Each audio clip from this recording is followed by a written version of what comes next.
All right, welcome back to EEE 145, Chapter 6, Protection Fundamentals, Part 2. All right, so last time we were talking about tap settings on overcurrent relays and mentioned a little bit about the time over the time delay of the relays, but we didn't really go into much detail.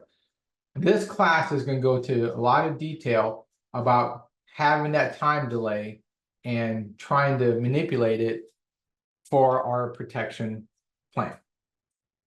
All right, first thing is, we should always ask ourselves, why do we need time delays for overcurrent relays? If you remember, we need it to coordinate with other relays. Okay, you might have relays,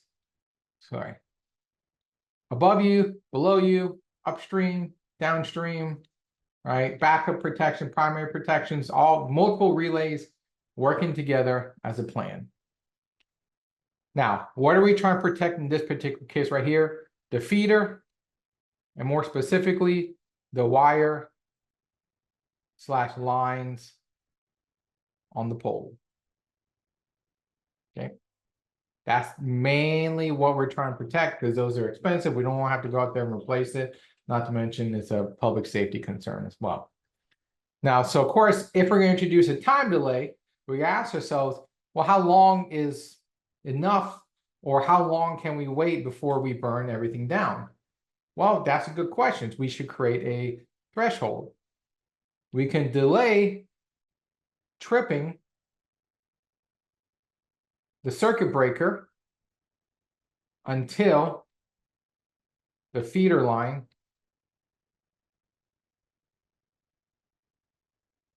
is about to burn down. Okay. If you produce a high amount of current through the feeder, it's going to heats up enough, the wire melts and it burns down. So we could get right up to that threshold of it burning down, and that's how much time delay we have. And that could range from, 50 milliseconds all the way to about, you got up to 10 seconds or so. It really depends how much current you have. Okay, so that's about the time delay we're going to have. It's in seconds for the most part. Okay, let's talk about how do we get this time delay in the relay. Well, we can set the time delay by changing the time dial. Changing the time dial. Okay. So inside the relay, we know that there's a disk that needs to spin, right? So we have a, let's do this real quick. We have a disk that needs to spin. So and that contact. So that contact moves. So the moving contact will spin with the disk to hit that fixed contact. Now, if you notice, the disk itself, the actual moving contact is all on this metal rod. And this metal rod is attached to this disk up here. And this disk right here is your time dial. That's the time dial. Okay. Now we could move this time dial to control the distance that the moving contact needs to move.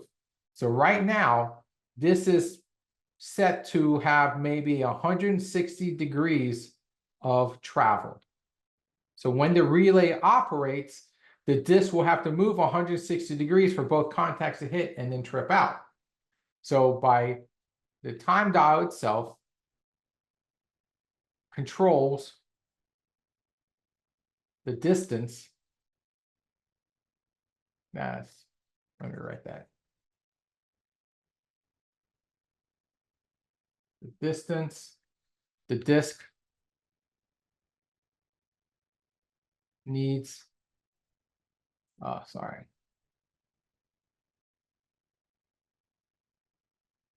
to, I was writing it wrong though. It was right the first time. Travel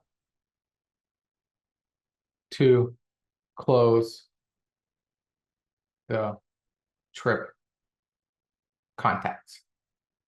Okay, So both contacts will touch. It takes about 100, the disc needs to turn 160 degrees. Okay. Now we could change that. We can make it shorter, we can make it longer. So for example, what we have right now so far, we have a relatively large time dial or time delay, right? So this is a long distance to travel, and it's about 160 degrees. Okay. The time dial itself is most likely between 10 is longest. And then we'll have a shorter one. So let's say short. Dang it. Let me just draw a little better for penmanship. Short time dial is a short distance, right? And that's if we, let's say we can move the contact about right here, the distance between this point is only maybe 30 degrees. So we can have a very small or a short distance to travel, which is 30 degrees. And that could be somewhere like maybe 10 is longest, 1 is probably the fastest. Okay, so your time dial on that disc, they'll have 1 to 10, and you could just kind of turn it to either get 1, 2, 3, 4, 5, 6, 7, 8, 9, 10. Okay. And that's about the difference you'll have is how long that disc will take. And in the end of the day, that's the delay of tripping. Okay. Now, how can we quantify this delay more precisely than long and short is through an inverse time curve and the graph that is shown here. So here, this is the actual, we call it tripping curve of the relay. So if our current ever hits this curve, it'll trip. The x-axis on the bottom here, this is our current level in the relay.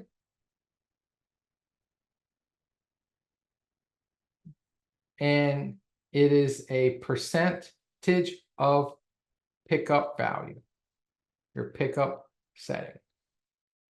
Okay, remember last time we talked about when my pickup is 5 amps, 3 amps, 7.2 amps, it's a percentage of that. So this one is 100% of that pickup. This is 200%, 300%, and so on, okay? That's the x-axis. The y-axis will be time. And we can figure out the time it takes to trip the circuit, or technically is to activate the trip circuit. Okay. So for example, if we had 200% pickup, we could kind of put a dot right here of this much, and then it would take this many seconds to trip at 200%, right here. And one thing to note, this is a log scale. So notice it goes 0.1 to 1 to 10 to 100 seconds. Okay, so it's not just pure linear. All right. So let's go ahead and kind of do a little quick couple maybe analysis to show what happens here. So here, let's start with a pickup of 90%. So here we could kind of just draw a line.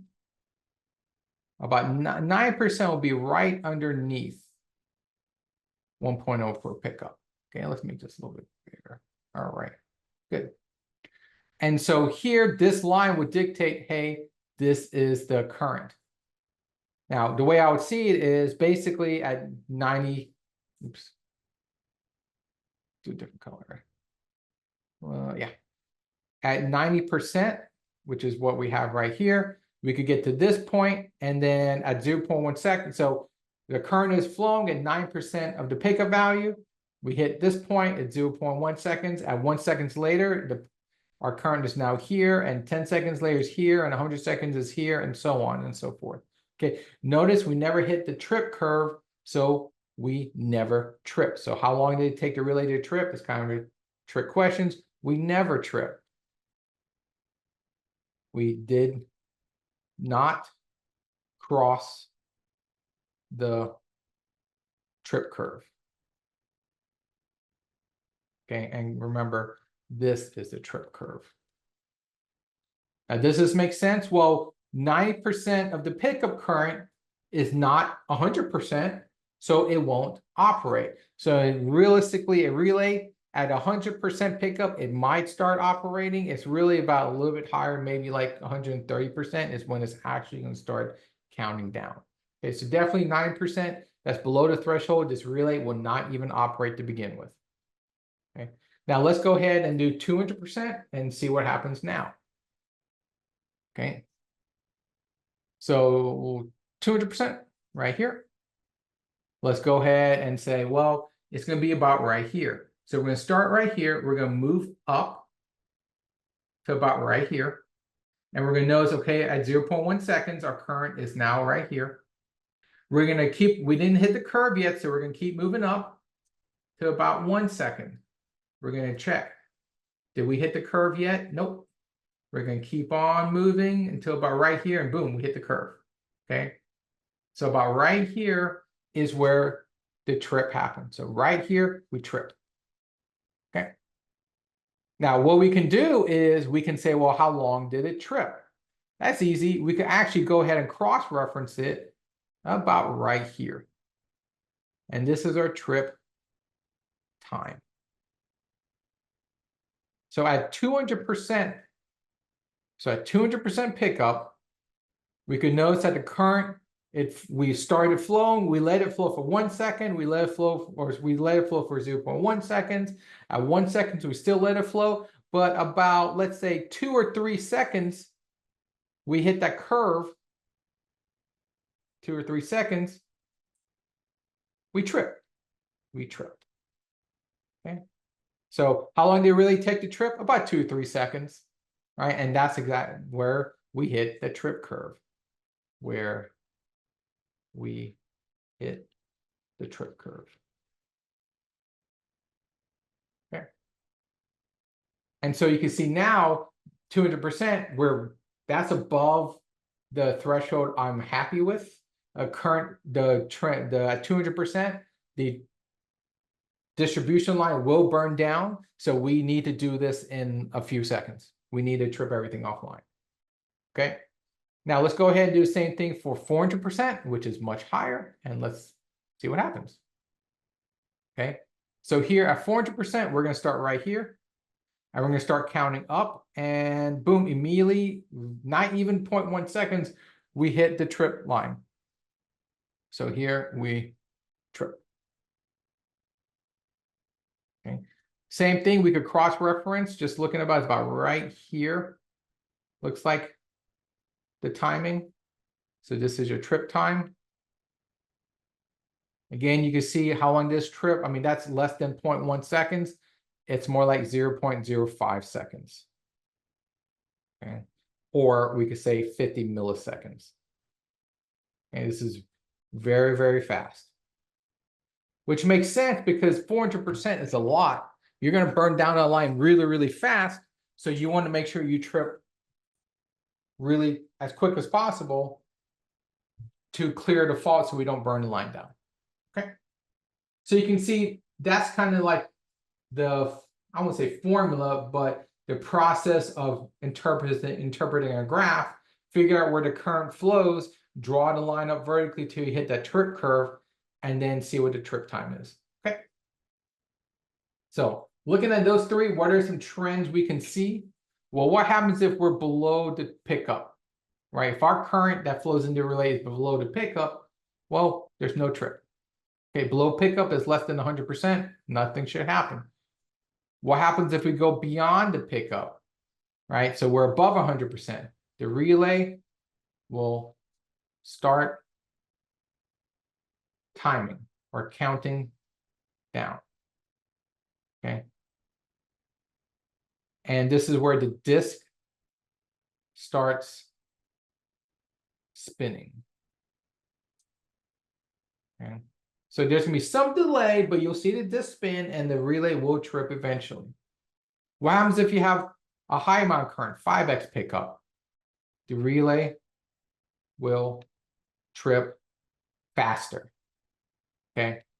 The disk will spin faster physically. What happens when we go to 10x? The relay is going to trip extremely fast.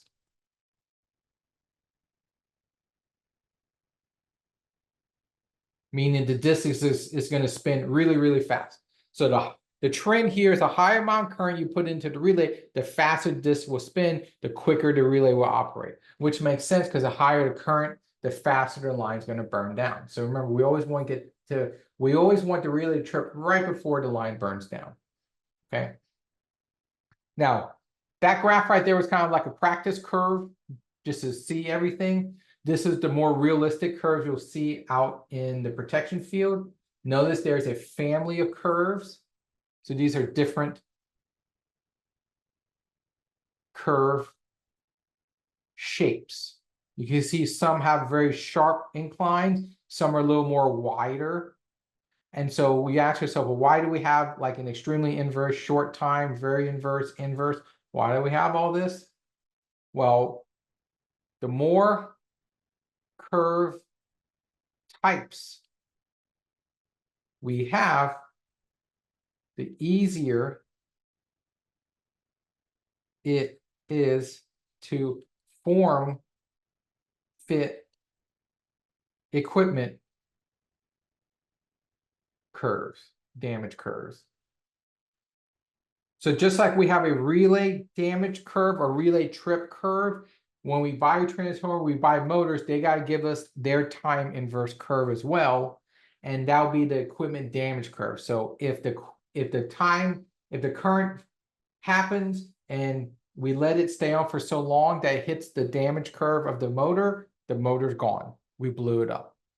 So we want to pick the correct type of curve to best parallel the damage curve of the equipment. Okay, so like an extremely inverse might be for a certain type of feeder versus a long time inverse could be good for certain type of motors. That's why we have different types. Okay. Now, how do we kind of read all this together? Well, here, this is the example of the damage curve. So this is a stator damage curve. So this one right here. Okay. This is a rotor damage curve. This one right here. This is the feeder connecting to the motor. So these are all damage curves if we'll say, if our current hits these curves, the equipment gets damaged. So we want to make sure that our relay will act before we hit these curves. Okay.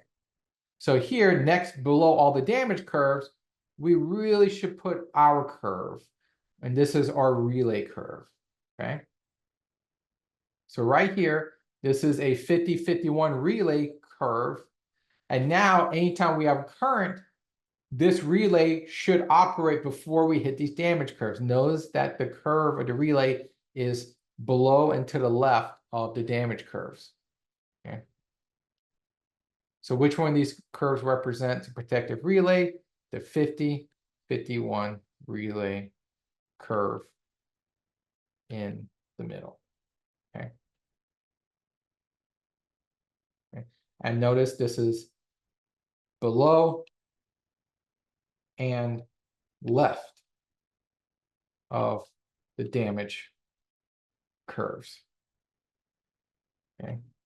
Now, notice there's one more. There's a motor starting curve right here. Okay. We don't want to touch the motor starting curves too much because that's normal operation. We want to make sure the relay will never operate whenever we're trying to start a motor. So notice that the motor starting curve is below and to the left of the relay. If we put a relay below the motor starting curve, the motor will try to start and then our relay will immediately trip out the circuit and the motor will never start. That's a misoperation.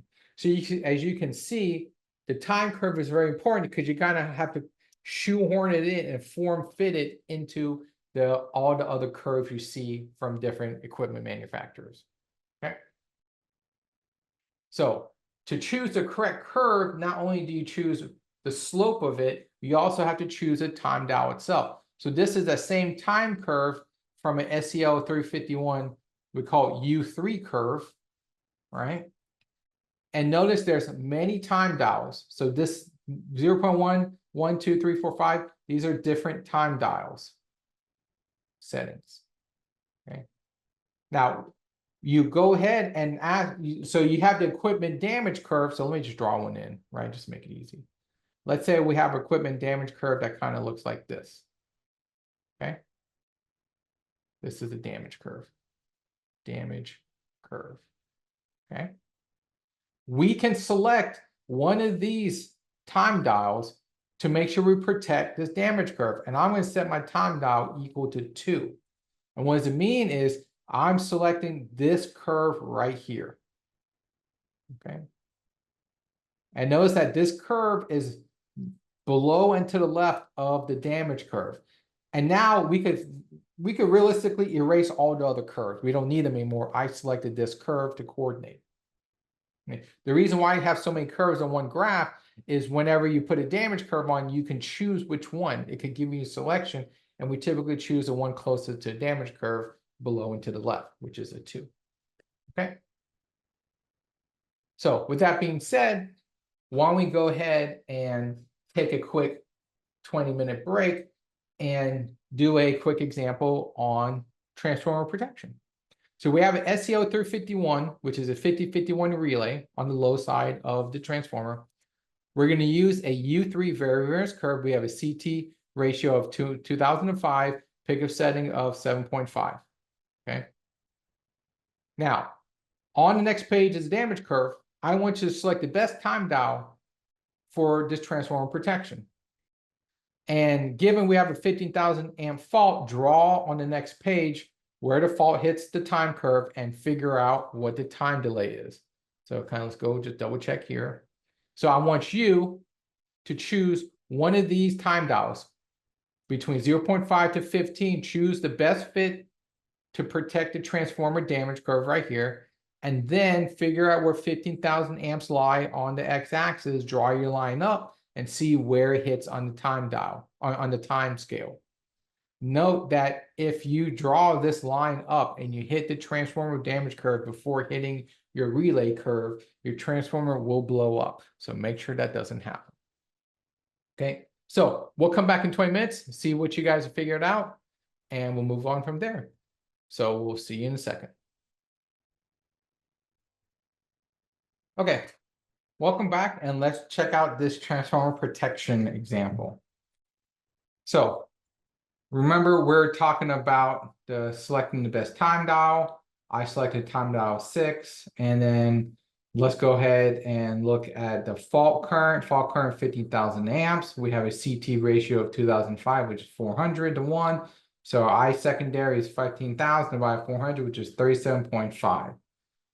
And then what percent of the pickup are we looking at? With 37.5 divided by our pickup setting of 7.5 is 5. So we're at 500% of pickup.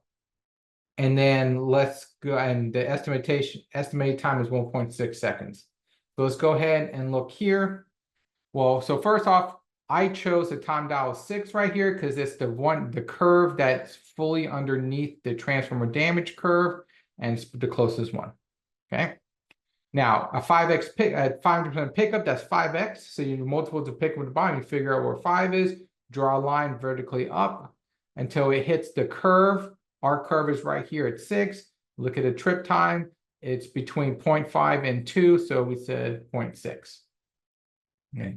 Note that if you drew this line up and you hit the transformer damage curve first, you would have blown up the transformer. Okay. So, and then a day, time dial 6 is what you will put into the relay. And then everything should operate as on plan. Okay. So let's keep on going, talking about time core coordination. So now that we know how time dials work, let's go ahead and have a whole system where we're going to do time dials for each, for what the time dials will look like for each device.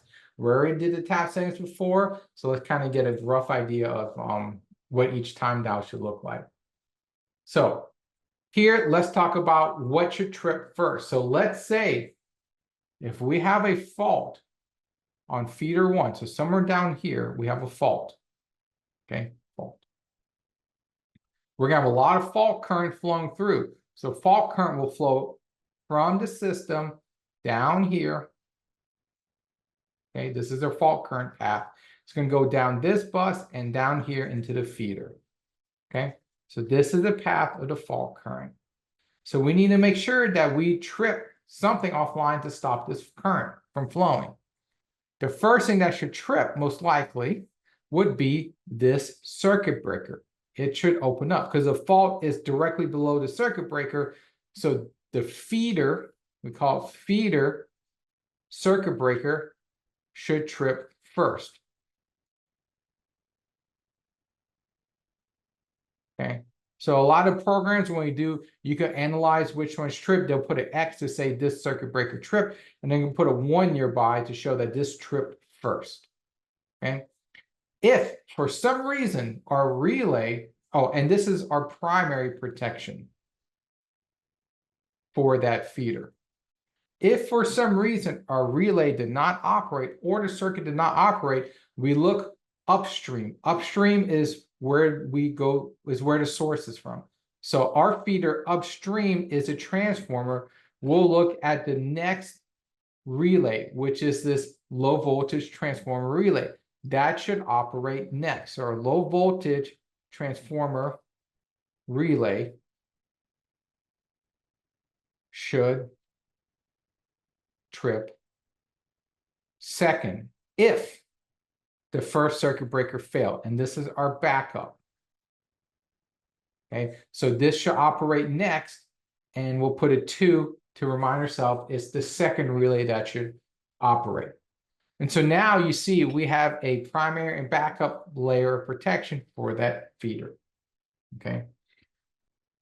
Now, let's say we misoperated for some reason and the backup relay operated first before feeder 1 relay. So what would happen? Well, the source, which is a transformer, would be cut off, would be disconnected. Now, that would have saved feeder 1, but we would accidentally shut off feeder 2. Okay. So notice that if the transformer breaker goes out, feeder 2 loses its power too, because that's the only power source, right? And then we'll drop customers, which is really bad.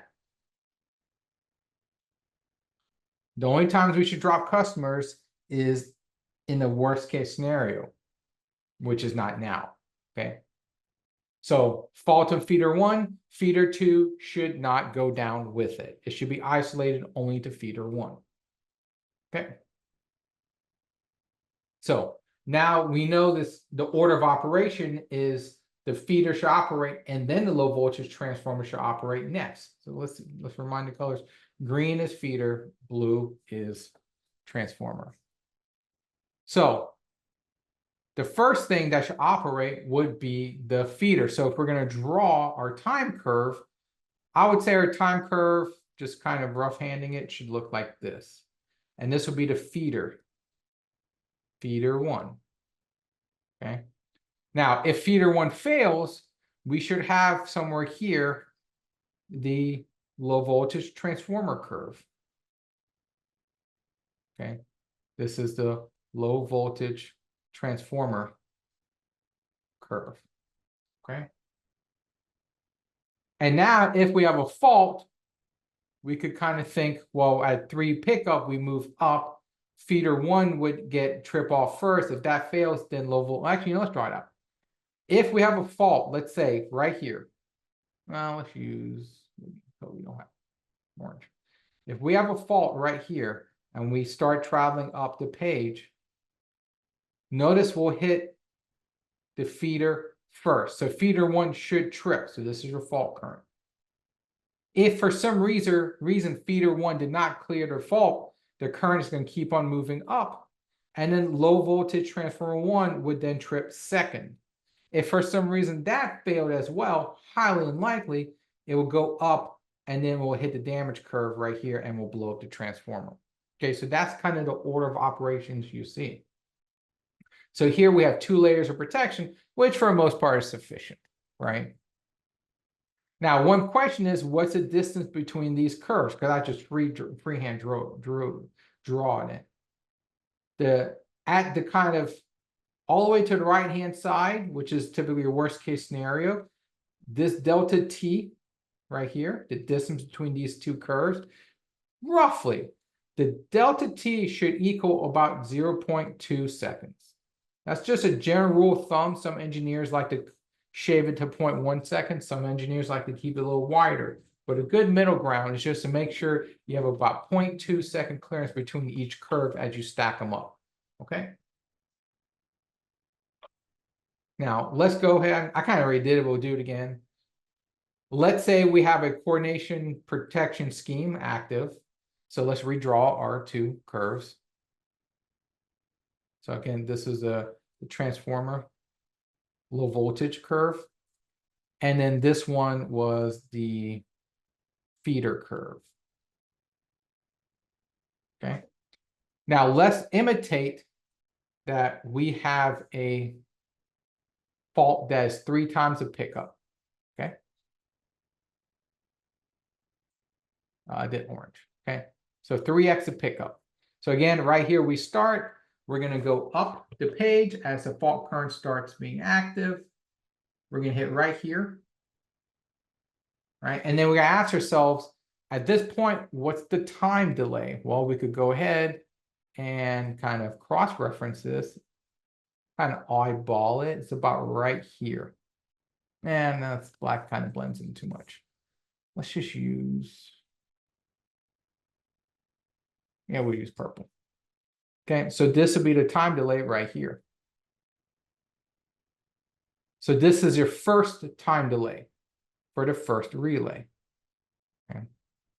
Now, if for some reason that one fails, we keep on moving up. We're going to hit the second transformer. And again, we can see what our time delay is there as well. And that's about 1 second. Okay. So here, this is your second time delay.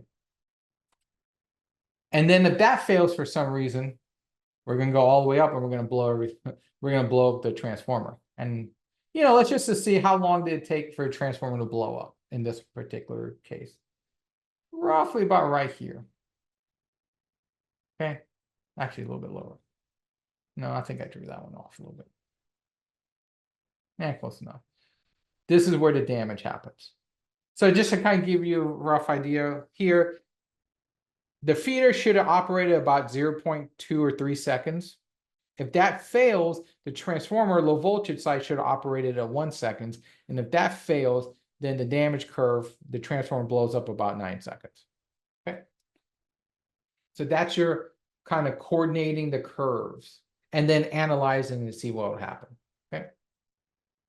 So kind of just overall summary of doing overcurrent protection. Select a 51 pickup to be 150% full load amps. Make sure the 51 pickup can see that minimum fault current you figure out from Aspen or ETAP. Number 2, select a 50 pickup to be 1000% full load amps. Then select the best fit inverse time curve type. Then select the correct time down to coordinate with other relays and the damage curves, kind of what we just did. At maximum fault level, leave about a 0.2 gap between each curve just for room for error in case we get some wrong readings.